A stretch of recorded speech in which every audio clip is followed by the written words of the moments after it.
మేడ్చల్ జిల్లా గాజుల రామారంలో కన్న తల్లి తన పిల్లలను చంపి తాను ఆత్మహత్య చేసుకుంది.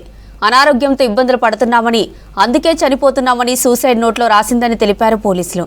పోస్టుమార్టం కోసం మృతదేహాలను సికింద్రాబాద్ గాంధీ ఆసుపత్రికి తరలించారు. కేసు నమోదు చేసి దర్యాప్తు చేస్తున్నారు పోలీసులు.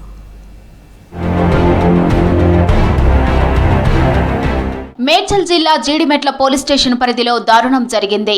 గాజుల రామారంలోని బాలాజీ లేఅవుట్లోని సహస్ర మహేష్ అపార్ట్మెంట్లో తన ఇద్దరు పిల్లలైన ఆశీష్ రెడ్డి, హర్షితారెడ్డిలను వేట కొడవలతో నరికి చంపింది తల్లి తేజస్విని. అనంతరం ఆమె బిల్డింగ్ పై నుంచి దూకి ఆత్మహత్యకు పాల్పడింది. దీంతో వెంటనే స్థానికులు పోలీసులకు సమాచారం ఇచ్చారు. సంఘటనా స్థలానికి చేరుకున్న పోలీసులు మృతదేహాలను పోస్టుమార్టం కోసం గాంధీ హాస్పిటల్కు తరలించారు.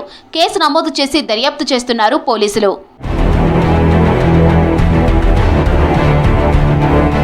ఖమ్మం జిల్లా సత్తుపల్లికి చెందిన వెంకటేశ్వరరెడ్డి భార్య తేజస్విని ఇద్దరు కుమారులతో కలిసి 4 సంవత్సరాల క్రితం నగరానికి వచ్చాడు. వెంకటేశ్వరరెడ్డి ఓ ఫార్మా కంపెనీలో ఉద్యోగం చేస్తున్నాడు. తేజస్విని భర్త ఉద్యోగానికి వెళ్లగా సాయంత్రం 4 గంటలకు కొబ్బరి బొండాలు నరికే కత్తితో ఇద్దరు పిల్లల మెడలపై గాయపరిచి హత్యకు పాల్పడిందని తెలిపారు పోలీసులు. రక్తపు మడుగుల్లో కొట్టుకుంటూ పిల్లలు చనిపోగా తేజస్విని 5 అంతస్తుల భవనం మీద నుంచి దూకి ఆత్మహత్య చేసుకుందన్నారు బాలానగర్ డీసీపీ సురేష్ కుమార్. జీడిమెట్ల పరిధిలో ఉన్న గాజుల రామారంలో బాలాజీ లేఅవుట్ అనే ప్రాంతంలో ఒక అపార్ట్మెంట్లో ఒక మహిళ, 35 సంవత్సరాల మహిళ, తన ఇద్దరు పిల్లల్ని కత్తితోటి నరికి చంపి తను కూడా బిల్డింగ్ పై నుంచి దూకి అపార్ట్మెంట్ బిల్డింగ్ పై నుంచి ఆత్మహత్య చేసుకున్నది ఆ సమాచారం సారాంశం.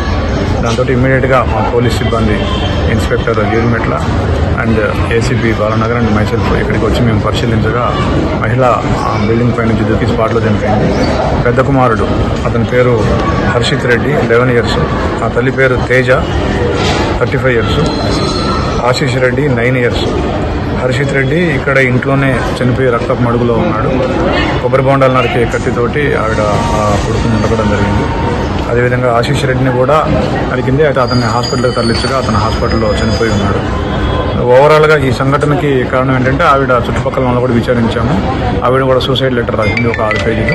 దాన్ని చదివితే మనకి అర్థమయ్యేది ఏంటంటే కొద్దిగా మానసికంగా ఆవిడ ఇబ్బంది పడుతున్నట్టుగా అనిపించింది. అదేవిధంగా భర్త మీద కూడా కొద్దిగా కోపం ఉన్నట్టుగా ఆవిడకి ఆ లెటర్లో ఎక్స్ప్రెస్ చేసింది. పిల్లల ఆరోగ్య సమస్యలతో బాధపడుతున్నట్టుగా, తను కూడా ఆరోగ్య సమస్యలతో బాధపడుతున్నట్టుగా రాసింది. కంటి సమస్యలు ఉన్నట్టుగా ఆవిడ మెన్షన్ చేసింది. ఓవరాల్గా మానసిక సమస్యలు, కుటుంబ కలహాలతోటి ఇది జరిగిందని భావిస్తాం. సంఘటన స్థలంలో మృతురాలు తేజస్విని రాసిన 4 పేజీల సూసైడ్ నోట్ పోలీసులకు దొరికింది. తనకు తన పిల్లలకు అనారోగ్య సమస్యలు ఉన్నాయని, దీంతో ప్రతిరోజు ఇబ్బందులు పడుతున్నామని తేజస్విని నోట్లో రాసిందన్నారు ఏసీపీ హనుమంతరావు. తనకు పిల్లలకు కళ్లు కనపడాలంటే ప్రతి 4 గంటలకు ఐ డ్రాప్స్ వేసుకోవాల్సి వచ్చేదని నోట్లో రాసిందన్నారు. పిల్లలు పెరిగే కొద్దీ ఇబ్బందులు ఎక్కువవుతాయని, అందుకే చనిపోతున్నామని సూసైడ్ నోట్లో తెలిపిందన్నారు పోలీసులు. ఈ రోజు సాయంత్రం 4 గంటలకి జీడిమెట్ల ప్రాంతంలో ఉన్నటువంటి బాలాజీ లేఅవుట్ గాజుల రామారంలో తేజ 35 ఇయర్స్ అనే లేడీ వాళ్ళిద్దరి పిల్లల్ని హర్షిత్ రెడ్డి, ఆశీష్ రెడ్డి, హర్షిత్ రెడ్డి 11 ఇయర్స్, ఆశీష్ రెడ్డి 6 ఇయర్స్. ఇద్దరు పిల్లలను కూడా ఆమె మానసిక స్థితి సరిగ్గా లేదు, ఆ కండిషన్ సరిగ్గా లేనందువల్ల ఆ పిల్లలకి ఆమె కూడా ఐ ప్రాబ్లం ఉంది. ఐస్ ఏదో డ్రాప్స్ చేస్తే కానీ కనపడవు, లేదంటే కనపడతాయి, కొంచెం పెయిన్ కూడా వస్తుందంటే ఆ బాధ కూడా ఉంది. సో దానికి కొంచెం ఇష్యూసే ఉన్నాయట్టుంది, హెల్త్ ఇష్యూస్ ప్లస్ చిన్న భర్తతో కూడా గొడవలు పడేది. సో ఇక్కడ మాట్లాడేదాన్ని బట్టి, ఇక్కడ నేబర్స్ని మాట్లాడేదాన్ని బట్టి కూడా ఆమె పెద్ద కలిసేది కాదు అందరితో కూడా, ఆమెతో ఉండేది. సో వాళ్ళ హస్బెండ్ ఈ కాలనీకి కూడా, ఈ యొక్క అపార్ట్మెంట్ కూడా ప్రెసిడెంట్గా పనిచేసాడు. ఎవరితో ఇష్యూస్ కూడా ఏమి లేవు. ఆ మానసిక స్థితి సరిగ్గా లేనందువల్ల, చిన్న కుటుంబ కలహాల వల్ల, ఆ పిల్లల ఆరోగ్యం సరిగ్గా లేనందువల్ల, ఐస్ ప్రాబ్లం వల్ల every 3 hours 4 hours eye drops వేస్తే పిల్లలకు కనపడతాయి. ఆ మానసికంగా ఎక్కువగా ఆందోళన చెంది దానివల్ల ఆ పిల్లల్ని ఇద్దరిని ఒక కత్తితోటి చంపి ఆమె కూడా 5th ఫ్లోర్ నుంచి కిందకు దూకి చనిపోవడం జరిగింది. ఇంకా తదుపరి విచారణ చేసి ఇంకా రీజన్స్ ఏం తెలుసుకొని మీకు కేసు నమోదు చేసిన పోలీసులు దర్యాప్తు చేస్తున్నారు. ఈ మర్డర్, సూసైడ్ కు ఇతర కారణాలు ఏమైనా ఉన్నాయా అని ఎంక్వైరీ చేస్తున్నారు పోలీసులు. మహిళలు ధైర్యంగా అనుకున్న లక్ష్యాన్ని సాధించాలన్నారు విశాఖ ఇండస్ట్రీస్ ఎండీ సరోజా వివేక్.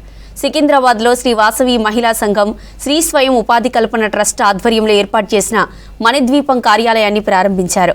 అనంతరం సరోజా వివేక్ను ఘనంగా సత్కరించారు మహిళా సంఘాల ప్రతినిధులు. అంబేద్కర్ విద్యా సంస్థలో చదివిన చాలా మంది ఉన్నత స్థానాల్లో ఉన్నారని తెలిపారు సరోజా వివేక్.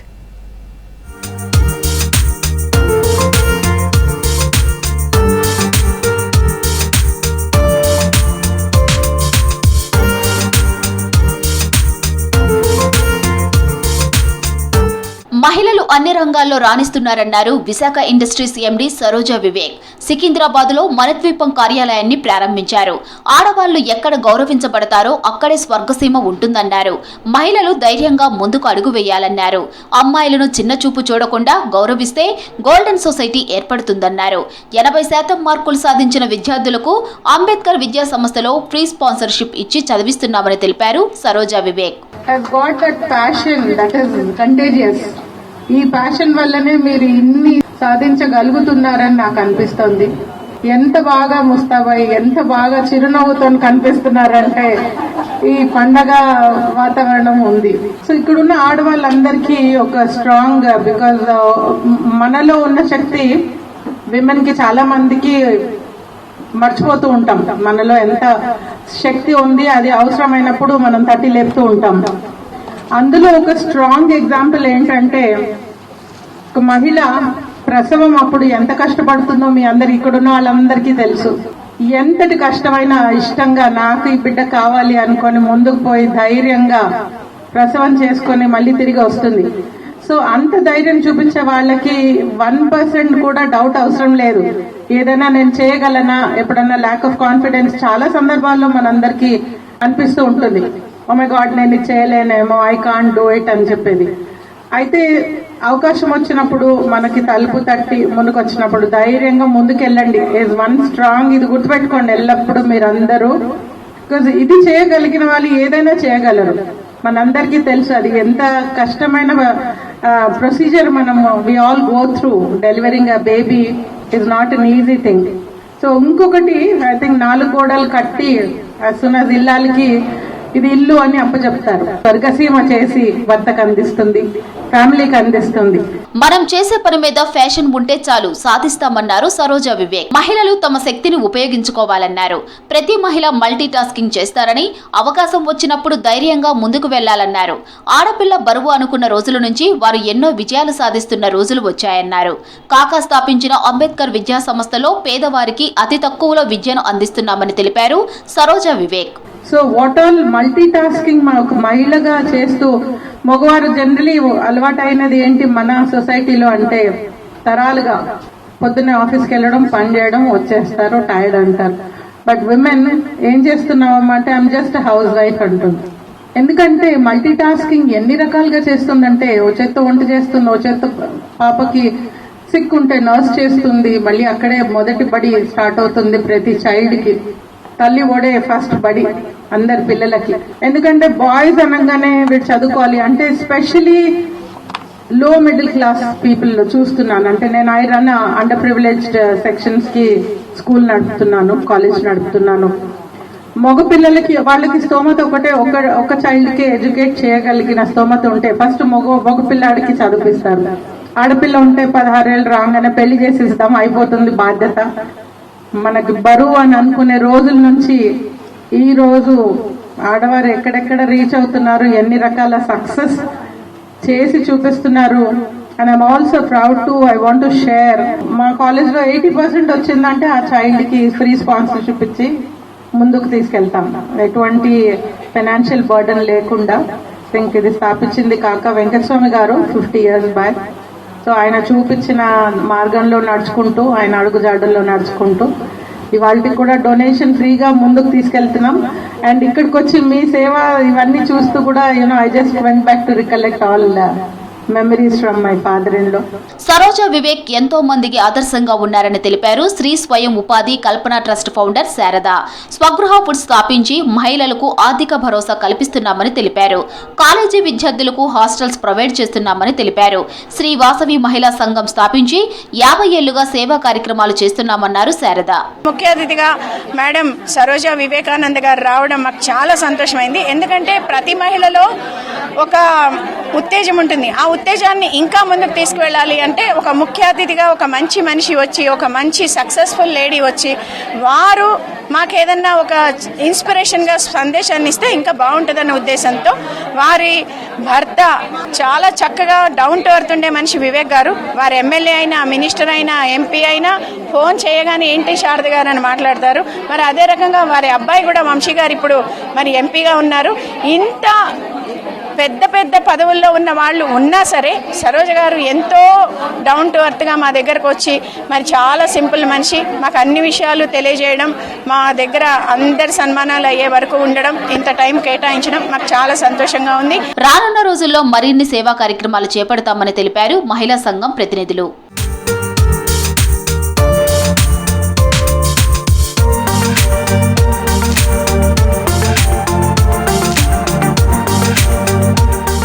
తెలంగాణలో జాతీయ విద్యా విధానాన్ని యథావిధిగా అమలు చేయడం సాధ్యం కాదన్నారు ఎమ్మెల్సీ కోదండరాం. రాష్ట్ర అవసరాలకు అనుగుణంగా ప్రత్యేక విద్యా విధానం తయారు చేయాలన్నారు. హైదరాబాద్ బషీర్బాగ్లోని SCERTలో Telangana education commission chairman Akunuri Murali అధ్యక్షతన నేషనల్ ఎడ్యుకేషన్ పాలసీపై సెమినార్ నిర్వహించారు. జాతీయ విద్యా విధానాన్ని రాష్ట్రాల మీద కేంద్రం రుద్దుతుందన్నారు ఆకునూరు మురళి. కేంద్ర బడ్జెట్లో విద్యకు అతి తక్కువ కేటాయింపులు చేసిందన్నారు. ఈ చర్చలో రిటైర్డ్ ప్రొఫెసర్లు హరగోపాల్, శాంత సిన్హారామ, మేల్కోటి పాల్గొని విద్యా విధానాలపై చర్చించారు. 2-3 విషయాలు ప్రధానంగా చెప్పదలిచిన రాష్ట్రంలో విద్యారంగ పరిస్థితి ఎట్లా ఉంది అనే దాని మీద మనం చర్చించట్లేదు. ఏ విద్యా విధానం పాటించాలి, దాన్ని ఎట్లా తయారు చేయాలనేది ఇవాళ మన చర్చలో ప్రధాన అంశం. కాబట్టి మన రాష్ట్ర అవసరాలకు తగ్గట్టుగా మనం ఒక విద్యా విధానం తయారు చేసుకోవటం అవసరం. కేంద్ర జాతీయ విధానంలో ఉన్న దాంట్లో 2 ప్రధాన సమస్యలు ఏమంటే, డబ్బులు అవసరమైన దగ్గరనేమో సైలెంట్గా ఉంటారు, ఉపదేశం ఇచ్చే దగ్గర మాత్రం చాలా గట్టిగా, చాలా ప్రధానంగా చాలా విషయాల మీద మాట్లాడతారు. ఈ డబ్బులు ఎట్లా రావాలి అంటే ప్రైవేట్ పార్టిసిపేషన్ అని మాత్రమే చెప్పి వదిలిపెడతారు తప్ప ఆ నిధుల సమీకరణ మీద ఎక్కడ కూడా స్పష్టమైన వైఖరి లేదు. కాబట్టి మనము ఈ విషయంలో ఖచ్చితంగా జాతీయ విద్యా విధానం అనేది పనికిరాదు. మనకి జాతీయ విద్యా విధానము అనేది కొంతమేరకు ఉంటే పర్లేదు, కానీ అదే పద్ధతిగా దాన్ని ఒక సెంట్రలైజ్డ్గా కేంద్రీయ తత్వంతో రాష్ట్రాల మీద రుద్దడం కరెక్ట్ కాదని చెప్పేసి అందరూ ప్రొఫెసర్స్ చెప్పడం జరిగింది. సో అట్లాగే ఇందులో చాలా మంచి మంచి అంశాలు చర్చకైతే పెట్టారు, కానీ పాలసీలో దానికి సంబంధించిన బడ్జెట్కు సంబంధించి ఏమాత్రం కూడా చెప్పడం జరగలేదు, చాలా సైలెంట్గా ఉండడం జరిగింది. సో ఈరోజు మనము కేంద్ర ప్రభుత్వం యొక్క బడ్జెట్ విధానాలు చూస్తే, సో దేశము ప్రపంచమంతా కూడా మనకి గ్రాస్ డొమెస్టిక్ ప్రొడ్యూస్లో 6% విద్యకు కేటాయించాలని చెప్పేసి చెప్తూ ఉంటారు అందరూ కూడా. అది 1968 నుంచి కూడా ఇప్పటివరకు అనేక కమిషన్లు చెప్పడం జరిగింది. ఇప్పుడు ఇది కూడా కస్తూరి రంగరాజన్ దాంట్లో కూడా అది 6% రికమెండ్ చేయడం జరిగింది. కానీ ఈరోజు చూస్తే మొత్తం ఈ విద్య అంతా కూడా రాష్ట్రాల మీద రుద్దేశం జరుగుతుంది. సో కేంద్ర ప్రభుత్వం ఓన్లీ 0.4% మాత్రమే జీడిపిలో విద్యకి కేటాయించడం జరిగింది. అంటే ప్రపంచం మొత్తంలో మనకి ఈ యూనియన్ గవర్నమెంట్స్లో లెక్క తీస్తే అతి తక్కువ శాతము విద్యకి ఇచ్చే కేంద్ర ప్రభుత్వం మన దేశంలోనే ఉంది. మన దేశంలో పూర్తిగా రకరకాల స్కూళ్ళు రావడం, తర్వాత ప్రైవేటీకరణ రావడం, కార్పొరేట్ స్కూళ్ళు రావడం, మొత్తం విద్యా విధానం ఈ దేశంలో సమానత్వాన్ని తీసుకోబట్టుగా అసమానతను పెంచే వైపుగా మన జ్ఞానం పోతున్నది. కనుక జ్ఞానాన్ని పంచాలి, అందరికీ సమానంగా అందుబాటులో ఉండాలంటే మన విద్యారంగాన్ని సమూలంగా మార్చవలసిన అవసరం ఉంది. అన్ని స్కూళ్ళు, కార్పొరేట్ విద్యను, ప్రైవేట్ విద్యను మనం క్రమక్రమంగా తగ్గిస్తూ కామన్ స్కూల్ విద్యా విధానం వైపు మన విధానం ఉండాలి అనేటువంటిది ప్రధానంగా ఇవాళ చర్చలో ఉంది. అలాగే విద్య ద్వారా పిల్లలకి ఒక మానవత్వ విలువలు, మానవీయమైనటువంటి విలువలు, ఒక ప్రజాస్వామ్య విలువలు, మనుషులను గౌరవించి అందరినీ సమానంగా చూసేటువంటి విలువలు, అలాగే జ్ఞానము, శాస్త్రీయ విజ్ఞానము చాలా వాళ్ళకు స్కిల్. విద్యా హక్కు చట్టం అమలుపై ఫోకస్ పెట్టింది సర్కార్. చట్ట ప్రకారం ప్రైవేటు పాఠశాలల్లో 25% సీట్లను బలహీన వర్గాలకు కేటాయిస్తామని ఇటీవల హైకోర్టులో రాష్ట్ర సర్కార్ అంగీకరించింది. దాన్ని ఎలా అమలు చేయాలనే దానిపై విద్యాశాఖ ఉన్నతాధికారులు కసరత్తు చేస్తున్నారు. ఇతర రాష్ట్రాల్లో అమలు జరిగిన తీరును మన రాష్ట్రంలో ఎలా అమలు చేయాలనే దానిపై ప్రణాళిక సిద్ధం చేస్తున్నారు. విద్యా హక్కు చట్టాన్ని అమలు చేయడం లేదన్న కేసులో చట్టంలోని సెక్షన్ 12(1)(c)ని అమలు చేస్తామని రాష్ట్ర ప్రభుత్వం 6 నెలల క్రితం హైకోర్టులో అంగీకరించింది. దీని ప్రకారం ప్రైవేట్ పాఠశాలల్లో 25% సీట్లను ప్రభుత్వమే పేద విద్యార్థులకు కేటాయించాలి. వారి ఫీజులు చెల్లించాల్సి ఉంటుంది. వచ్చే విద్యా సంవత్సరం 2025-26 ప్రారంభం నాటికి చట్టాన్ని అమలు చేస్తామని హామీ ఇవ్వడంతో విధి విధానాలు రూపొందించేందుకు కసరత్తు చేపట్టింది ప్రభుత్వం, విద్యాశాఖ. విద్యా హక్కు చట్టం 2009 ప్రకారం ప్రైవేటు పాఠశాలల్లో 1 నుంచి 8వ తరగతి వరకు ఉన్న సీట్లలో 25% పరిసర ప్రాంతాలకు చెందిన బలహీన వర్గాలు, అనాథలు, ఇతర బాధిత కుటుంబాల పిల్లలకు కేటాయించాలి. అందుకయ్యే ఖర్చును ప్రభుత్వం నుంచి పాఠశాల యాజమాన్యం తిరిగి పొందొచ్చు. విద్యా హక్కు చట్టం ప్రకారం విద్యార్థులుండే ఆవాసానికి కిలోమీటర్ దూరంలోపు ప్రాథమిక పాఠశాల, 3 కిలోమీటర్ల లోపు ప్రాథమికోన్నత, 5 కిలోమీటర్ల లోపు ఉన్నత పాఠశాల ఉండాలంటూ రాష్ట్ర ప్రభుత్వం 2011 మార్చి 3న జీవో 20 జారీ చేసింది. ఆ దూరం పరిధిలో ప్రభుత్వ పాఠశాలలు ఉన్నా పరిసర ప్రాంతాల్లోని ప్రైవేటు బడిలో తమ పిల్లలకు సీట్లు కావాలని తల్లిదండ్రులు అడగవచ్చు. ఈ నిబంధనను అమలు చేయడం లేదన్న అంశంపై ఉమ్మడి రాష్ట్రంగా ఉన్నప్పటి నుంచే హైకోర్టులో కేసు నడుస్తోంది. ఈ నేపథ్యంలోనే చట్టంలోని సెక్షన్ 12(1)(c)ని అమలు చేస్తామని గత అక్టోబర్లో ప్రభుత్వం అంగీకరించింది. దేశంలోని కొన్ని రాష్ట్రాలు ఇప్పటికే సెక్షన్ 12(1)(c)ని అమలు చేస్తున్నాయి. కర్ణాటక తరహాలో ఇక్కడ అమలు చేయాలని 2019 నుంచే తెలంగాణ విద్యాశాఖ అధికారులు ప్రతిపాదిస్తున్నారు.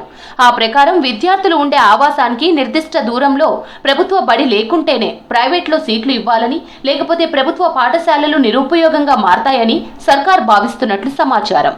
అలా చేయాలంటే ఇప్పుడున్న చట్టంలో కేంద్రం సవరణ చేయాల్సి ఉంటుందని చెబుతున్నారు. చట్టాల అమలుపై గత కొద్ది రోజులుగా అధికారులు పలుమార్లు సమావేశమై చర్చించారు. చట్టం అమలు చేయాలంటే మొదట 1, 3, 5 కిలోమీటర్ల పరిధిలో ప్రైవేట్ పాఠశాలలను ఆయా ఆవాసాలకు మ్యాపింగ్ చేయాలి. ఆ పరిసర ప్రాంతాల్లోని బడుల్లోనే విద్యార్థులను చేర్పించాల్సి ఉంటుంది. దానికి తోడు ప్రైవేట్ పాఠశాలల ఫీజు ఎంతో నిర్ణయించాలి.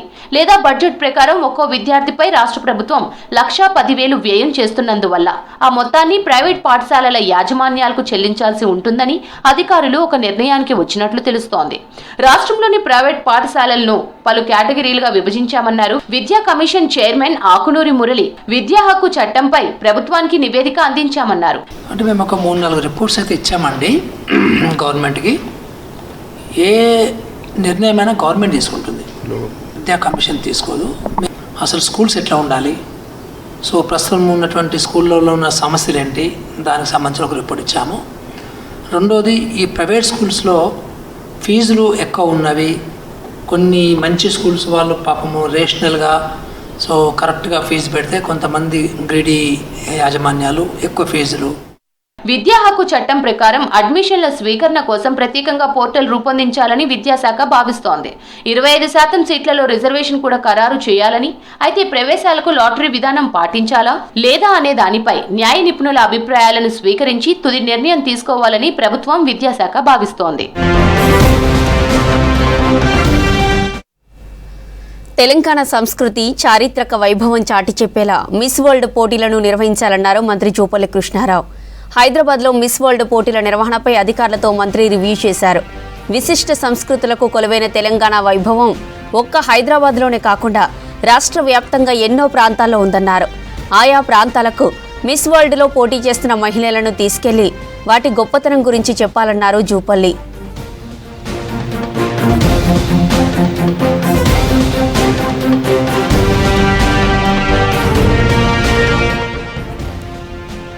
రాష్ట్ర పర్యాటక ప్రాంతాలు, ఆధ్యాత్మిక క్షేత్రాలు, చారిత్రక కట్టడాలను ప్రపంచానికి పరిచయం చేసే వేదికగా అందాల పోటీలను సద్వినియోగం చేసుకోవాలని అధికారులకు దిశానిర్దేశం చేశారు జూపల్లి. రాష్ట్ర వ్యాప్తంగా 20కి పైగా వేదికల్లో వివిధ కార్యక్రమాల నిర్వహణకు ఏర్పాట్లు చేసినట్లు మంత్రి జూపల్లికి వివరించారు అధికారులు. వివిధ వేడుకల్లో నిర్వహిస్తున్నందున ఆయా ప్రభుత్వ విభాగాల అధికారులు సమన్వయం చేసుకోవాలని సూచించారు.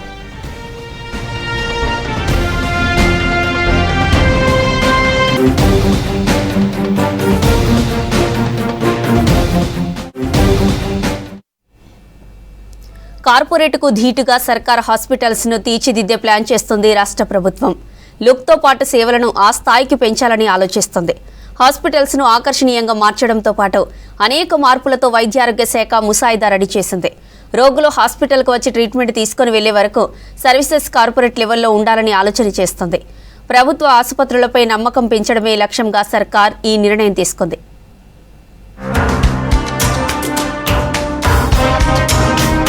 లోపాలను సరిచేస్తూ మెరుగైన సేవలు అందించేలా ప్రభుత్వ హాస్పిటల్స్ ను బ్రాండింగ్ చేసే దిశగా ప్రభుత్వం అడుగులు వేస్తోంది. ప్రభుత్వ హాస్పిటల్ కు వెళ్తే సరైన ఆదరణ ఉండదని, ఏదైనా సందేహం అడిగినా సరైన సమాధానం చెప్పేవారు ఉండరన్న భావన ఎక్కువ మందిలో ఉందన్న విమర్శలు ఉన్నాయి.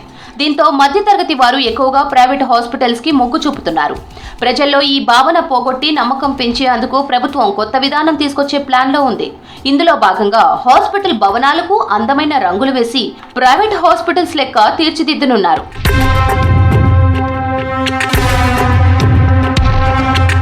హాస్పిటల్లోకి వెళ్లగానే రిసెప్షన్ ఉంటుంది. చికిత్స గురించిన సందేహాలన్నీ నివృత్తి చేయడానికి హెల్ప్ డెస్క్ రిసెప్షనిస్టులు స్పెషల్ యూనిఫామ్ లో ఉంటారు. రాత్రి వేళ దూరం నుంచి హాస్పిటల్స్ కనిపించేలా లైటింగ్ అరేంజ్ చేయనున్నారు. పిల్లల వార్డుల్లో ఆకట్టుకునేలా బొమ్మలు, ఆట వస్తువులు ఉండేలా రెడీ చేయనున్నారు. ఇందుకోసం మంత్రి దామోదర రాజనరసింహ బ్రాండింగ్ పై ప్రత్యేకంగా దృష్టి పెట్టారు. కొత్త వసతులు కల్పిస్తూనే ఉన్న వాటిని మెరుగ్గా వినియోగించేలా పాలసీని రూపొందిస్తున్నారు. సూపర్ స్పెషాలిటీ హాస్పిటల్స్ నిర్మాణంతో పాటు ఉస్మానియా ఆసుపత్రిని అత్యాధునిక హంగులతో నిర్మిస్తున్న క్రమంలో మిగతా హాస్పిటల్స్ ను కూడా ఆకర్షణీయంగా తీర్చిదిద్దేందుకు సిద్ధమవుతోంది ప్రభుత్వం.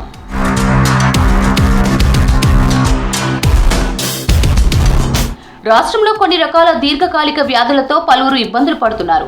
వీటి నివారణపై ప్రభుత్వం దృష్టి పెట్టింది.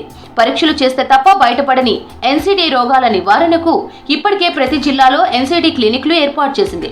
క్యాన్సర్ నివారణకు క్యాన్సర్ కేర్ ను ఏర్పాటు చేయనుంది. అత్యవసర చికిత్సకు ట్రామా కేర్, పాలియేటివ్ కేర్ లాంటివి ప్రజలకు అందుబాటులోకి రానున్నాయి. ప్రజల సగటు ఆయుర్దాయం పెరగడం వల్ల హాస్పిటల్స్ కు వచ్చే వృద్ధుల సంఖ్య క్రమంగా పెరుగుతోంది.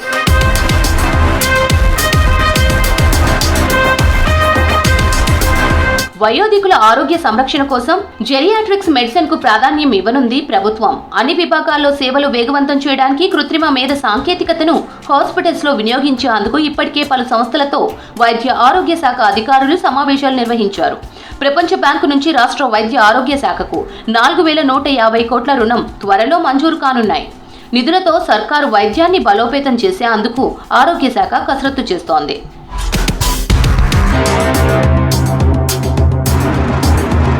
ప్రభుత్వ హాస్పిటల్స్ లో అన్ని రకాల సర్వీసెస్ అందిస్తున్నా ఆ స్థాయిలో ప్రజల్లో హాస్పిటల్స్ పై నమ్మకం కలిగించేందుకు ప్రభుత్వం బ్రాండింగ్ చేస్తున్నట్లు అధికారులు చెబుతున్నారు. కార్పొరేట్ లుక్ ఉండి సిబ్బంది నుంచి మంచి రెస్పాన్స్, క్వాలిటీ ట్రీట్మెంట్ ఉంటే ఖచ్చితంగా ప్రజలంతా ప్రభుత్వ హాస్పిటల్స్ కు క్యూ కడతారని అంటున్నారు. మానసిక ఆందోళన, ఒత్తిడి, భయాలు పెరిగిపోతున్నాయి. వీటి నుంచి బయటపడేందుకు అనేక మార్గాలు అందుబాటులో ఉన్నాయి. అయితే మన పురాతన కాలంలోనే ఇలాంటి సమస్యలకు పరిష్కారాలను కనుగొన్నారు. అందులో ఒకటే నాదయోగ. అదే ప్రస్తుతం మనం ఎక్కువగా వింటున్న సౌండ్ థెరపీ. దీంతో ఒత్తిడికి పరిష్కారంతో పాటు యాంగ్జైటీ, ప్రెజర్ నుంచి రిలీఫ్ అవ్వొచ్చంటున్నారు ఎక్స్పర్ట్స్.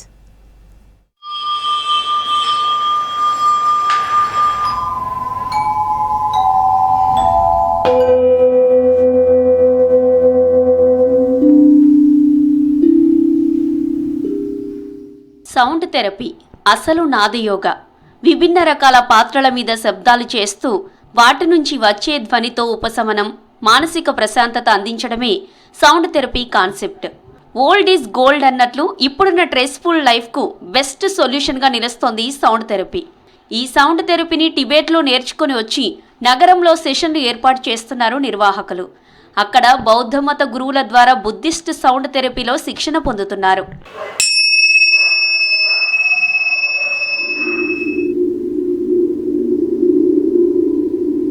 మనిషిని మానసికంగా, శారీరకంగా ఆరోగ్యంగా ఉంచడానికి సౌండ్ థెరపీ పనిచేస్తుందన్నారు ఎక్స్పర్ట్స్. ఉరుకుల పరుగుల జీవన విధానంలో, జీవన శైలిలో వచ్చిన మార్పులతో మారిన ఆహారపు అలవాట్ల కారణంగా ఒత్తిడికి గురవుతున్నారు సిటీ జనం. దీంతో ఎక్కువగా మానసికంగా అలసిపోతున్నారు. అటువంటి వారికి ఈ సౌండ్ థెరపీ సహాయం చేస్తుందంటున్నారు ఎక్స్పర్ట్స్. మన బ్రెయిన్ వేవ్ స్టేట్స్ అన్నీ ఉంటాయి మోడర్న్ న్యూరో సైన్స్లో. దీన్నే మనము యోగిక్ ట్రెడిషన్స్లో వైఖరి, మధ్యమ, పశ్యంతి అండ్ పరానాద, ఈ 4 స్టేట్స్ని బీటా, ఆల్ఫా, తీటా అండ్ డెల్టాగా మనము పిలుస్తాము. అయితే మీకు బ్రీఫింగ్ ఇవ్వాలి అని అంటే ఒక్కొక్క స్టేట్లో, ఇప్పుడు బీటా వచ్చేసి వైఖరి వచ్చేసి alert, awake, bodily conscious state, externally aware state. అయితే మనము generally anxiety and depression and any psychological డిజార్డర్లో మనము గామా స్టేట్ అంటే చాలా హయ్యర్ స్టేట్లో నడుస్తూ ఉంటుంది మన బ్రెయిన్ అనేది. దాంతో వచ్చేసి మనకు యాంగ్జైటీ కానీ డిప్రెషన్ కానీ చాలా ఎక్కువగా ఉంటుంది. అయితే హయ్యర్ స్టేట్స్ నుంచి లోవర్ స్టేట్స్లో రావడానికి మనకు ఇది నాద యోగా అనేది one of the fastest modes of transport to get in to a lower state అన్నమాట. సిటీలో ఈ సౌండ్ థెరపీ ట్రెండింగ్లో ఉంది. కార్పొరేట్ కంపెనీల్లో ఉద్యోగులకు సౌండ్ హీలింగ్ థెరపీలను నిర్వహిస్తున్నారు ఎక్స్పర్ట్స్. పర్సనల్గా గ్రూప్లకు సపరేట్గా ప్యాకేజీలను అందిస్తున్నామని తెలిపారు. అన్ని వయసుల వారికి సెషన్లు నిర్వహిస్తున్నామని తెలిపారు సౌండ్ థెరపిస్టులు.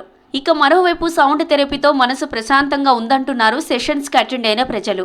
దీంట్లో నాద యోగా ఆర్ సౌండ్ హీలింగ్లో మనకు వచ్చేసి చాలా ఇన్స్ట్రుమెంట్స్ ఉంటాయి. Sound instruments, singing bowls, Tibetan bowls అని అంటాము. ఇవి ట్యూన్ ఉంటాయి, నాన్ ట్యూన్ ఉంటాయి. ట్యూన్ బౌల్స్లో మనకు 7 మ్యూజికల్ నోట్స్, సప్త స్వరాలు, సారీ గా మా ప దా ని ఆర్ CDEFGAB మ్యూజిక్ థియరీలో ఉంటుంది. అయితే మనకు బాడీలో కూడా 7 endocrine glands and 7 energy centres ఉంటాయి. సో ఈ 7 మ్యూజికల్ నోట్స్ అనేవి కరెస్పాండింగ్లీ 7 ఎనర్జీ సెంటర్స్కి ఇన్ఫ్లుయెన్స్ చేస్తాయి.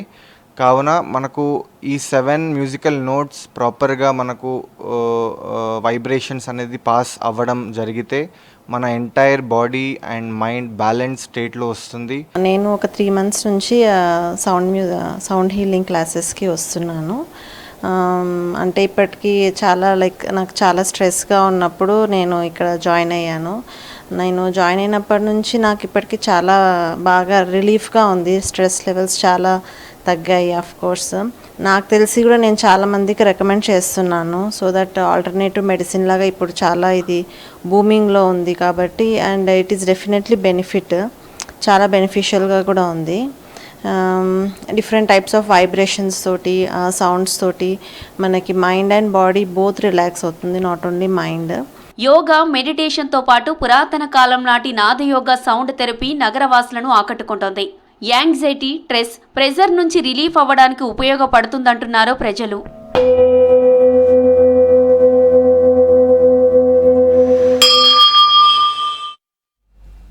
వేసవి కాలంలో మామిడి పండ్లు తినడానికి చిన్న పెద్ద అందరూ ఇష్టపడతారు. ఈ సీజన్లో ప్రతి ఒక్కరూ ఈ జ్యూసీ ఫ్రూట్ను తింటూ ఆస్వాదిస్తుంటారు. మామిడి పండ్లకు డిమాండ్ పెరగడంతో కొందరు వ్యాపారులు అడ్డదారులు తొక్కుతున్నారు. మామిడి పండ్లు త్వరగా పక్వానికి రావడానికి కెమికల్ ఇంజెక్షన్స్, కాల్షియం కార్బైడ్ వాడుతున్నారు. కెమికల్స్ మామిడి పండ్లు తింటే అనారోగ్యం పాలవుతారని హెచ్చరిస్తున్నారు డాక్టర్లు.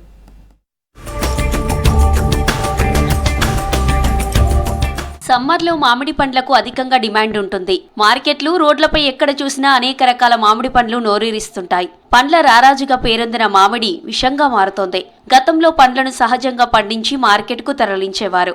ఇప్పుడు మార్కెట్లోకి వచ్చే కాయలను కృత్రిమంగా మాగబెడుతున్నారు. నిషేధిత కాల్షియం కార్బైడ్, ఇతర ప్రమాదకర రసాయనాలను వ్యాపారులు వినియోగిస్తున్నారు. ఇవి తినడంతో ప్రజారోగ్యంపై ప్రభావం పడుతుంది.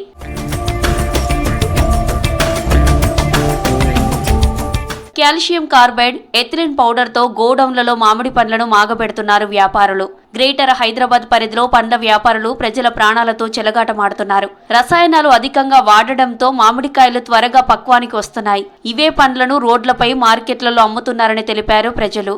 లోపల అంతా గట్టిగానే ఉంటుంది సార్, ఇది చూసి తినాలి. ఇంకోటి చైనా పొడిలు కూడా వస్తున్నాయి, దాని పొడిలు కూడా మనకు ఎఫెక్ట్ వస్తుంది. మనం గడ్డిలా మక్క పెట్టి ఇంట్లో పెడితే మనకొని తింటే బాగుంటుంది. చూసి పౌడర్ ఉన్నది తీసుకోకండి దయచేసి. అంతా మీరు మంచిగా హెల్త్ పెట్టుకోండి. ఇక్కడ వచ్చే వెజిటబుల్స్ పైన, ఈ ఫ్రూట్స్ పైన మనకి జనరల్గా వచ్చే కార్బైడ్ యూజ్ చేస్తున్నారు. అది చాలా హార్మ్ఫుల్. అంతా తొందరగా రైపన్ అయిపోతుంది, ఆ విధంగా తొందరగా పాడైపోతుంది. మన పాతకాల ఫుడ్ ఇప్పుడులాగా లేదు. ఇప్పుడు వాతావరణాలు మారినాయి, అన్నీ మారినాయి. దానివల్ల ఏమైపోతుంది అంటే తొందరగా అలవాటు పడిపోయి ఇవన్నీ చేస్తున్న వల్ల దానివల్ల హెల్త్ చాలా ప్రాబ్లమ్స్ వస్తున్నాయి. అది ఫ్యూచర్లో ఇంకా చాలా ప్రాబ్లమ్స్ వస్తాయని నేను అనుకుంటాను. సో దీన్ని రెడ్యూస్ చేయడానికి గవర్నమెంట్ ఏమైనా స్టెప్స్ తీసుకోవాలి. At the same time organic side ఎక్కువ ఇంపార్టెన్స్ ఇవ్వాలి. దాన్ని బట్టి ఏంటంటే ఆర్గానిక్ ఇంపార్టెన్స్ ఇస్తే వాల్యూ ఆఫ్ ఎడ్యుకేషన్ వస్తుంది. At the same time healthy food తినగలుగుతాం. మనం ఊర్ల నుంచే ఉంటుంది చూడు మామిడికాయ, అది బాగుంటుంది. ఇది అంటే మొత్తం మార్కెట్లో బండిలో ఉంటుంది కదా మొత్తం, అది వాళ్ళు మొత్తం కార్బైడ్ పెడుతుంది. దానికి ప్రాబ్లం అయిపోతుంది, చాలా కష్టంగా ఎలిజిబుల్ లోగోకి ప్రాబ్లం అయిపోతుంది. చిన్నపిల్లలకి కూడా ప్రాబ్లం అవుతుంది. ఇప్పుడు ఎండగా ఎక్కువ ఉంది, డైరెక్ట్ యూజ్ చేస్తే ప్రాబ్లం అవుతుంది. అట్లా మామూలుగా అంటే చాలా రేటు ఉన్నాయి. ఇప్పుడు 150, 120 ఉంది. గరీబ్ వాళ్ళు ఎట్లా తింటుంది చెప్పు. తినగానే తెలుస్తుంది, డబ్బులు పోతాయి. అప్పుడు వీడు ఎవడో తెలియదు, మనం ఎవరో తెలియదు. తినేసేస్తా, కోసిన తర్వాత నాకెందుకండి అంటాడు వాడు. అది కోసిన తర్వాత తీసుకుంటాడా? తీసుకో, ఇంటికి వెళ్ళాకే తీసుకోడు. పాతకాలంలో అయితే పరకల్లకి నమ్మేవారు.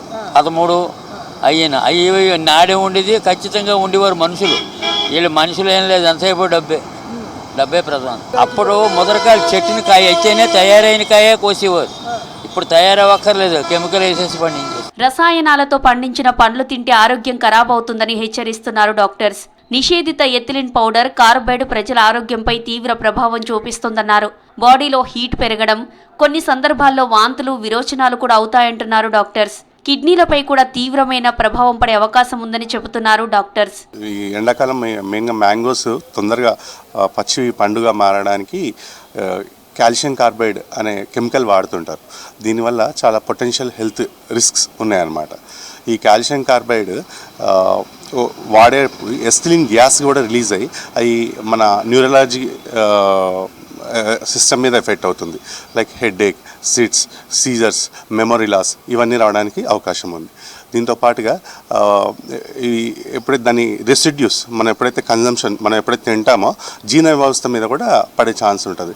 వాంతులు, విరోచనాలు, జీర్ణ వ్యవస్థ మ్యూకోసా లైనింగ్ కూడా ఎఫెక్ట్ అవుతుందన్నమాట. బెటర్ ఏంటంటే కాల్షియం కార్బైడ్ వాడే బదులు ఇథిలిన్ గ్యాస్, అది ప్లాంట్ హార్మోన్ అనమాట, అది వాడడం సేఫెస్ట్. చాలా కంట్రీస్లో ఈ కాల్షియం కార్బైడ్ని బ్యాన్ కూడా చేశారు. మామిడి పండ్లు మగ్గబెట్టడానికి వాడే ఎథిలిన్ పౌడర్, కాల్షియం కార్బైడ్ ఉపయోగించే వ్యాపారులపై చర్యలు తీసుకోవాలని కోరుతున్నారు పబ్లిక్. ఆస్తుల రిజిస్ట్రేషన్ల కోసం గంటల తరబడి వేచి చూడకుండా 10 నుంచి 15 నిమిషాల్లోనే ప్రక్రియ పూర్తయ్యేలా ప్రభుత్వం కొత్తగా స్లాట్ బుకింగ్ విధానాన్ని తీసుకొచ్చింది. రాష్ట్రంలో 144 సబ్ రిజిస్ట్రార్ కార్యాలయాలుండగా పైలట్ ప్రాజెక్టు కింద 22 సబ్ రిజిస్ట్రార్ ఆఫీసుల్లో కొత్త విధానం అమల్లోకి వచ్చింది. రిజిస్ట్రేషన్లకు అనూహ్య స్పందన వస్తుండటంతో రాష్ట్రంలో స్లాట్ బుకింగ్ విధానం అమలు చేసేలా ప్రణాళికలు రచిస్తోంది సర్కార్.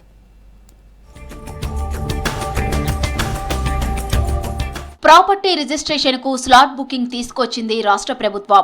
రిజిస్ట్రేషన్ ప్రక్రియను సులభతరం చేసి అవినీతికి ఆస్కారం లేకుండా 10 నిమిషాల్లోనే పూర్తి చేసే లక్ష్యంతో స్లాట్ బుకింగ్ సిస్టమ్ తీసుకొచ్చింది ప్రభుత్వం. దళారులు లేకుండా రిజిస్ట్రేషన్ చేసుకునే ప్రజలే ఆన్లైన్లో స్లాట్ బుక్ చేసుకునే విధంగా కొత్త పద్ధతి తీసుకొచ్చారు.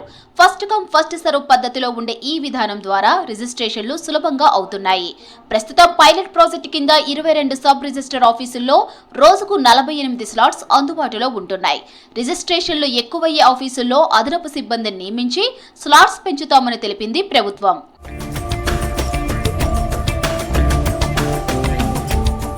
ప్రజలకు అనుకూలమైన సమయంలో స్లాట్ బుక్ చేసుకుని ఆస్తులు రిజిస్ట్రేషన్ చేసుకోవచ్చంటున్నారు అధికారులు. 10 నిమిషాల్లోనే రిజిస్ట్రేషన్ పూర్తవుతుందన్నారు. రిజిస్ట్రేషన్ పూర్తయ్యాక డాక్యుమెంట్లు కూడా ఇస్తున్నామని తెలిపారు అధికారులు. స్లాట్ బుక్ చేయని వారి కోసం అత్యవసర సందర్భాల్లో సాయంత్రం 5 నుంచి 6 గంటల వరకు వాకిన్ రిజిస్ట్రేషన్లు అనుమతిస్తున్నామని తెలిపారు చిక్కడపల్లి సబ్ రిజిస్టర్ మల్లికార్జున్. మన తెలంగాణ రాష్ట్రంలో మొత్తం 22 ఆఫీసులు పైలట్ ప్రాజెక్ట్ కింద స్టార్ట్ చేశారు స్లాట్ బుకింగ్ సిస్టము. ఈ స్లాట్ బుకింగ్ సిస్టంలో దానిలో హైదరాబాద్ డిస్ట్రిక్ట్లో ఆజంపూర, చిక్కడపల్లి, ఈ చిక్కడపల్లి ఆఫీసులు ఇప్పుడు అప్పటికన్నా ఇప్పుడు వితిన్ 10 మినిట్స్లో మనం డాక్యుమెంట్ వారు స్లాట్ బుక్ చేసుకుని వస్తే వితిన్ మనం 10 నిమిషాల్లో వాళ్ళకు రిజిస్ట్రేషన్ డాక్యుమెంట్ రిటర్న్ చేసి ఇవ్వచ్చు. వాళ్ళకి ఎలాంటి సందేహాలు ఉన్నా డైరెక్ట్ నేరుగా సబ్ రిజిస్ట్రేషన్ సంబంధించి వాళ్ళ సందేహాలను నివృత్తి చేసుకొని రిజిస్ట్రేషన్ చేసుకోవచ్చు. వాళ్ళు ఎలాంటి ప్రాబ్లం లేదు. ఈ ప్రభుత్వం చేపట్టిన కార్యక్రమం చాలా విజయవంతంగా సక్సెస్ అవుతుంది రాష్ట్రంలో. త్వరలో రాష్ట్రం మొత్తం దీన్ని ఇంప్లిమెంట్ చేస్తారని మా ఉన్నతాధికారులు సూచించారు. రిజిస్ట్రేషన్.తెలంగాణ.go.in అనే సైట్లో పోయి వాళ్ళు ఆన్లైన్లో రిజిస్ట్రేషన్ బుక్ చేసుకోవచ్చు. మనం రిజిస్ట్రేషన్ బుక్ చేసుకుంటే ఈజీగా వాళ్ళకి ఒక స్లాట్ వస్తుంది. ఆ స్లాట్ టైం బుక్ చేసుకొని ఆ స్లాట్ టైంకు ఆ డాక్యుమెంట్ తీసుకొని వస్తే మనం వితిన్ 10 మినిట్స్లో వాళ్ళకి డాక్యుమెంట్ చేసి రిజిస్ట్రేషన్ చేసి ఇచ్చేస్తాం. పాత పద్ధతిలో మనం గంట లోపల ఇచ్చేది, ఇప్పుడు 10 నిమిషాల్లో వాళ్ళకి డాక్యుమెంట్ ఇచ్చేస్తున్నాం. మనం వినియోగదారులే డాక్యుమెంట్లు తయారు చేసుకుంటే తమ ఉపాధికి దెబ్బ పడుతోందంటున్నారు డాక్యుమెంట్ రైటర్లు. 30 ఏళ్ల నుంచి ఇదే వృత్తిలో కొనసాగుతున్నామని, ప్రభుత్వం తీసుకొచ్చిన స్లాట్ బుకింగ్ విధానంతో ఉపాధి కోల్పోతున్నామన్నారు. ఆన్లైన్పై పట్టులేని వారు బుకింగ్ చేసుకుంటే తప్పులు వచ్చే అవకాశం ఉందని, దీంతో మరోసారి స్లాట్ బుక్ చేసుకోవాల్సి వస్తుందంటున్నారు రైటర్లు. డైరెక్ట్ పబ్లిక్ అసలు చేసుకోలేరండి. ఇది మేము డాక్యుమెంట్ రైటర్స్ 18 ఇయర్స్ నుంచి చేస్తున్నాం. మాకే 3-4 డేస్ నుంచి ప్రాబ్లం ప్రాబ్లం అయింది. అది దీంట్లో సెల్ లీడ్ అంటే చాలా ఫీల్డ్స్ ఉంటాయి, చాలా ఇన్ఫర్మేషన్ వేయాల్సి వస్తుంది. ఈ slot booking only 8 minutes time ఇచ్చిందండి. సబ్ రిజిస్ట్రార్ ఎట్లా డిసిజన్ తీసుకోగలరు, దీనికి చేయాలా వద్దా, డాక్యుమెంట్ 8 minutesలో ఎట్లా చదవాలి. చిక్కడపల్లి ఆఫీస్లోనే చూడండి ఒక 30 డాక్యుమెంట్ రైటర్స్ ఉన్నారు. ఇది ఓన్లీ 30 మంది కాదండి, 30 ఫ్యామిలీస్ దీని మీద ఆధారపడి ఉన్నారు. మేము చేస్తేనే కదా మా ఇంట్లో తినాలి. 2019 నుంచి ఇక్కడే ఉంటున్నాను. నా దగ్గర ఒక 6-7 ఆఫీస్ వర్కర్స్ పనిచేస్తారండి. ఈ స్లాట్ విధానం వల్ల చాలా ప్రాబ్లమ్స్ ఫేస్ చేస్తున్నామండి. ఒక స్లాట్లో 30-40 ఆప్షన్స్ వస్తున్నాయండి. 30-40 ఆప్షన్స్ చేయడానికి కూడా 8 minutes టైం సరిపోవట్లేదండి. ఈ స్లాట్ కంప్లీట్గా క్యాన్సిల్ అయిపోయిన తర్వాత మళ్ళీ నెక్స్ట్ డేకి పోస్ట్ పోన్ చేస్తున్నారు. ఒక డాక్యుమెంట్ గురించి 4 రోజులు ఒక పార్టీ తిరగాల్సి వస్తుంది. ఎవరికి లాభం, ఎవరికి నష్టం? ఈ నల్ల కండువాలు వేసుకొని మేము నిరసన తెలియజేస్తున్నాం. గత 4 రోజుల నుంచి రేపు చేస్తాము, ఎల్లుండి చేస్తాము, శనివారం రోజు పెన్ డౌన్ చేస్తాము. కొన్ని ఆస్తుల రిజిస్ట్రేషన్లకు ఫ్యామిలీ అంతా ఫోటోలు దిగి సంతకాలు పెట్టడానికి సుమారు అరగంట సమయం పడుతుందన్నారు డాక్యుమెంట్ రైటర్లు. స్లాట్ బుకింగ్ లో 10 నిమిషాలు టైం ఇస్తే అది పూర్తవక మరో రోజు రావాల్సి ఉంటుందన్నారు. ప్రభుత్వ నిర్ణయానికి వ్యతిరేకంగా పెన్ డౌన్ కార్యక్రమం చేపడతామని తెలిపారు డాక్యుమెంట్ రైటర్లు. ఆ స్లాట్ బుకింగ్లో ఏముందంటే 30 నుంచి 40 వరకు మీకు ఆప్షన్స్ ఉన్నాయి. ఆ ఆప్షన్లో ఏ ఆప్షన్ కూడా రిజెక్ట్ అయితే ఆ డాక్యుమెంట్ మొత్తం లేదు, మళ్ళీ కొట్టాలంటే ఒక 2 hours పడుతుంది. అంటే ఇవాళ స్లాట్ బుకింగ్ అయిపోయిందంటే రేపు రాకపోవచ్చు పార్టీ, రాకుంటే మళ్ళీ రెండో రోజు స్లాట్ బుక్ చేయాలంటే మళ్ళీ 40 minutes తీసుకుంటుంది టైం. ఇంతకుముందు మనం లోపల సబ్ రిజిస్టార్ ఆఫీస్లోనే డీఫేజ్ చేసేది, ఆ డీఫేజ్ కూడా బయట వచ్చి డీఫేజ్ అయిపోతుంది. ఆ డీఫేజ్కి మళ్ళీ రీకనెక్షన్ లేదు స్లాట్కి. మనకు డిమాండ్ అంటే స్లాట్ వద్దు. స్లాట్ విధానం, ఆ స్లాట్ విధానంలో డాక్యుమెంట్ మొత్తం కూడా మనమే రెడీ చేసి దాంట్లో పెట్టేస్తే వాళ్ళే ఒక ప్రొఫార్మా లెక్క ఇచ్చేసి దాని మీదనే రిజిస్ట్రేషన్ చేస్తారంట. అది పద్ధతి కాదండి. ఎందుకంటే ఒక డాక్యుమెంట్ రెడీ చేయాలంటే దాని యొక్క ప్రియాంబుల్ చాలా ఉంటుంది, దాని యొక్క హిస్టరీ రాయడం అనేది చాలా ఉంటుంది. ఆ హిస్టరీ అంతా అందులో రాదు, ఓన్లీ ఒక డాక్యుమెంట్ నెంబర్ మటుకే రాయడం అనేది ఉంటుంది. ఇంకోటి ఇందులో మనకు మైనస్ ఏంటిదంటే చాలాన్ డీఫేస్ కూడా మా దగ్గరనే అవుతుంది సార్. ఆ చాలాన్ డీఫేస్ వల్ల ఏమవుతుందంటే ఈ ఒక్కసారి కట్టిన అమౌంట్ పోయిందంటే మళ్ళీ నెక్స్ట్ స్లాట్ కూడా రావట్లేదు. మాకు కూడా జీవనోపాధి కోల్పోయే అవకాశం ఉన్నది ఇందులో, ఈ స్లాట్ విధానంలో. నెక్స్ట్ అదేవిధంగా సామాన్య ప్రజలు కూడా చాలా ఇబ్బంది పడతారు ఇది. సో మా ముఖ్యంగా డిమాండ్ ఏంటంటే ఈ స్లాట్ అనేది లేకుండా పాత పద్ధతులనే రిజిస్ట్రేషన్లు కొనసాగించాలని మేము కోరుకుంటున్నాం. పైలట్ ప్రాజెక్టు కింద అమల్లోకి వచ్చిన సబ్ రిజిస్టర్ ఆఫీసుల్లో రిజిస్ట్రేషన్లు అనుకున్న స్థాయిలో అవుతూ ఉండటంతో త్వరలో రాష్ట్ర వ్యాప్తంగా స్లాట్ బుకింగ్ విధానాన్ని అమలు చేయనుంది ప్రభుత్వం. ట్రాఫిక్ రూల్స్ పాటించాలని, రహదారి భద్రతకు ప్రాధాన్యత ఇవ్వాలని సూచించారు మేడ్చల్ ట్రాఫిక్ ఏసీపీ వెంకటరెడ్డి. మేడ్చల్ జిల్లాలోని తూముకుంటలో ట్రాఫిక్ పోలీసులు విశ్వాని స్కూల్ ఆఫ్ బిజినెస్ సంయుక్తంగా ఒకేసారి 10 గ్రామాల్లో రోడ్డు భద్రత అవగాహన కార్యక్రమాలను నిర్వహించారు. రోడ్ ర్యాలీలు, ఫ్లాష్ మ్యాప్స్, స్కిట్స్, బుర్రకథలు, సాంస్కృతిక కార్యక్రమాలతో ట్రాఫిక్ రూల్స్పై ప్రజలకు అవగాహన కల్పించారు విద్యార్థులు.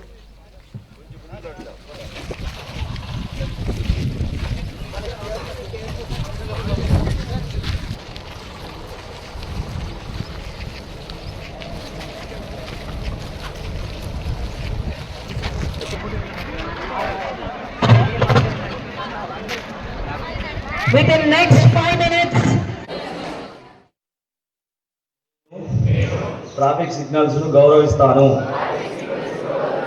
హెల్మెట్ మరియు సీట్ బెల్ట్ను తప్పనిసరిగా ధరిస్తాను. నేను మద్యం సేవించి వాహనం నడపను. బాధ్యత గల పౌరునిగా ప్రయాణికుల భద్రతకు ప్రాముఖ్యత ఇస్తాను. రోడ్డు మీద ప్రమాదాలను నివారించడానికి నా వాహన వేగాన్ని నేను నియంత్రిస్తాను. ఫోన్ వాడుతూ వాహనం నడపను. పాదచారులకు అండగా నిలుస్తాను. రోడ్డుపై నైతికత మరియు సహనంతో ఉండడానికి కట్టుబడి ఉంటాను. సురక్షితమైన రవాణా కోసం నేను అందరికీ అవగాహన కల్పిస్తాను. ఇది నా బాధ్యతగా భావిస్తాను. Or a grandfather, grandmother. If your family loses a person, what would be the fate of that family? Imagine, take this subject to the public. If we lose our life, what? నిరుపేదలకు భూములు అందించిన వినోబా భావే చేసిన Bhoodan movement 75 ఏళ్లు పూర్తయిన సందర్భంగా ఈ నెల 18 నుంచి రజతోత్సవాలు నిర్వహిస్తామన్నారు సర్వోదయ మండల అధ్యక్షుడు రాంబాబు. 75 ఏళ్ల క్రితమే ఉన్నత వర్గాల చేతిలో ఉన్న భూములను దానం చేయాల్సిందిగా వినోబా భావే విజ్ఞప్తి చేయగా ఎంతో మంది దాతలు ముందుకొచ్చారని తెలిపారు.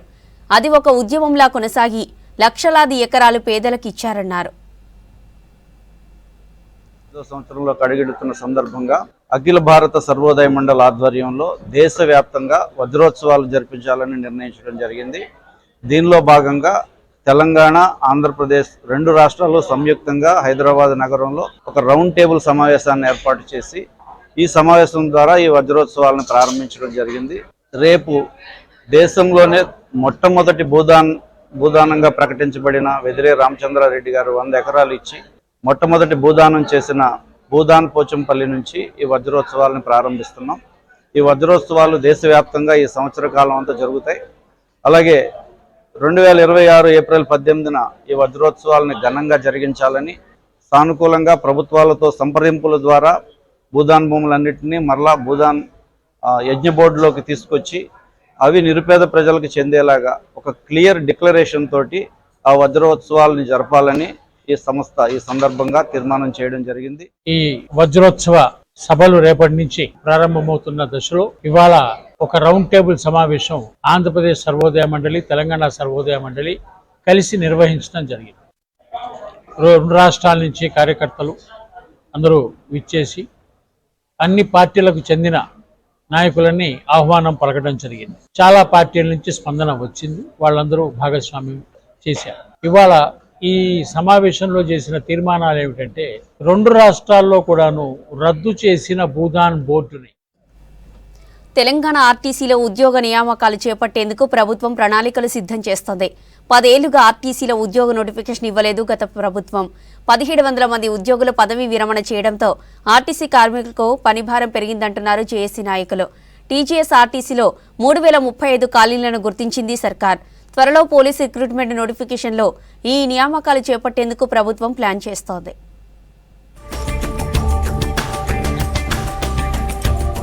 టీజీఎస్ ఆర్టీసీలో 3035 ఉద్యోగాల భర్తీకి గ్రీన్ సిగ్నల్ ఇచ్చింది రాష్ట్ర ప్రభుత్వం. రాష్ట్రం ఏర్పడిన తరువాత తొలిసారి ఆర్టీసీలో ఉద్యోగ నియామకాలతో పాటు కొత్త బస్సులను కొనుగోలు చేస్తోంది. ఆర్టీసీని మరింతగా బలోపేతం చేస్తామని గతంలోనే తెలిపారు మంత్రి Ponnam Prabhakar. Conductor, driver, mechanic ఉద్యోగాలతో పాటు కారుణ్య నియామకాలు చేపట్టేందుకు ప్రభుత్వం ప్రణాళికలు సిద్ధం చేస్తోంది.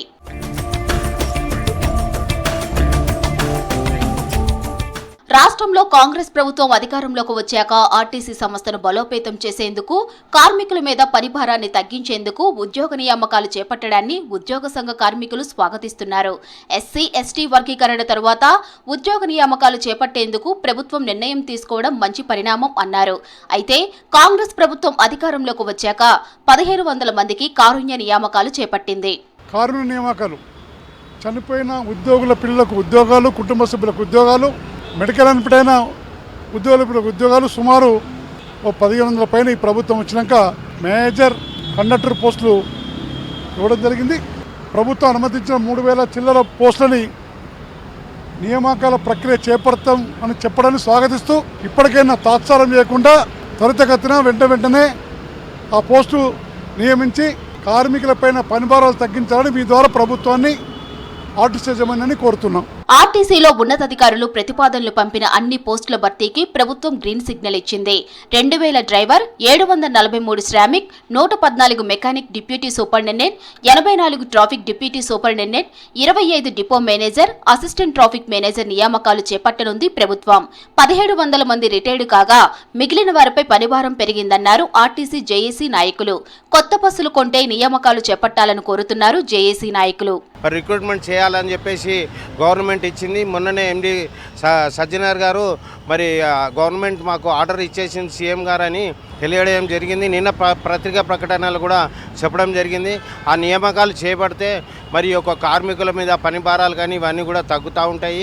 కొత్త బస్సులు కొన్నప్పుడు ఇప్పుడు రిక్రూట్మెంట్ తీసుకుంటేనే కొత్త బస్సులకు సాధ్యమవుతుంది. లేదనుకుంటే అప్పుడు పాత వాళ్ళు స్టాఫ్ సరిపోరు. తొందరగా రిక్రూట్మెంట్ చేసి మరి ఆర్టీసీని ఆదుకుంటే మా వైపు నుంచి మరి staff and workers union INTUC తరఫు నుంచి ధన్యవాదాలు తెలియజేస్తాము. రాష్ట్రంలోని ఆర్టీసీ బస్సుల్లో 100% ఆక్యుపెన్సీ దాటింది.